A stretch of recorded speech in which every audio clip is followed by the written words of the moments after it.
Alors là, du coup, mon Pacalou, là, pour trouver une primitive, tu as dit qu'il fallait des dérivés, partir de ça, mon Pacalou, j'ai rien compris. Ben, c'est vrai, Smarty, pourtant.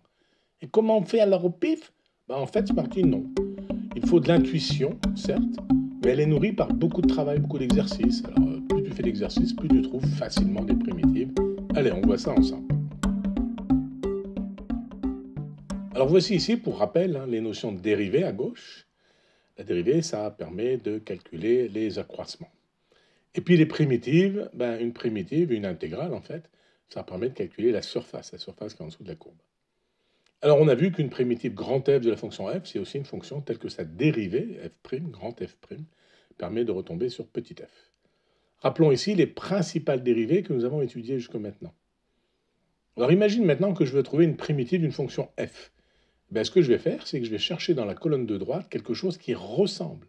Dans la colonne de droite, si je le trouve, eh bien, il y a des chances que ma fonction initiale, ma primitive, soit dans la colonne de gauche. Et après, on vérifie en dérivant. Alors, on va faire quelques exemples pour montrer que ça marche bien. Commençons par une primitive assez simple. La primitive de f de x égale 2x au carré. Alors, regardons ici. Bon, 2x au carré, ça ressemble à une formule de ce type-là, la nx à la puissance n-1. C'est juste que moi, je veux puissance 2, et là, j'ai n-1. Donc, je veux n-1 égale 2, c'est-à-dire n égale 3, une puissance en 3, finalement. Donc, ma primitive, ça va ressembler à un truc du genre x puissance 3. Alors maintenant, pour trouver la primitive exacte, eh bien, je vais dériver ce x puissance 3. Ça me donne, d'après la même formule ici, 3 fois x à la puissance 3 moins 1, c'est-à-dire 3x au carré.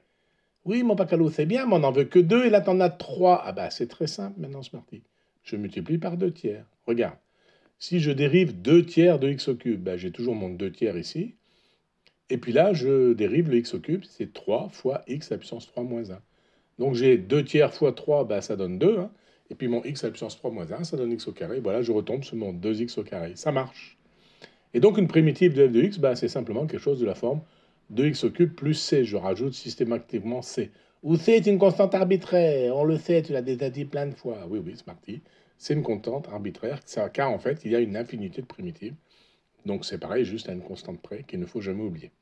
Un autre petit exemple, Smarty, si tu veux, mon Pacalou, si tu veux. Alors cette fois-ci, on va chercher la primitive de g de x est égale à 1 que divise 2x plus 3. Alors je regarde ici, à droite, là. Bon, ben, ce qui ressemble le plus, encore une fois, ça va être quoi à droite, ben, c'est la dérivée ici de log de x qui donne 1 sur x. Donc du coup, comme j'ai 1 sur x, on en déduit que la primitive pourrait ressembler à log de 2x plus 3. N'oubliez pas que je dois retrouver le 2x plus 3 en bas ici. Hein. Alors on va vérifier en dérivant. Je dérive log de x plus 3. Bon, c'est de la forme u rond v, et on sait que la dérivée de u rond v, c'est u' de v que multiplie v'. Ici, c'est u égale logarithme, et v est égal à 2x plus 3. Donc j'applique la formule, v' de x, c'est la dérivée de 2x plus 3, ça me donne 2. Et il me reste donc le logarithme de 2x plus 3, c'est-à-dire 2 fois 1 que divise 2x plus 3, c'est-à-dire 2 sur 2x plus 3. Bon, ben, j'en ai 2 en trou en haut. Ben, c'est simple. Maintenant, je multiplie par 1,5 notre primitive.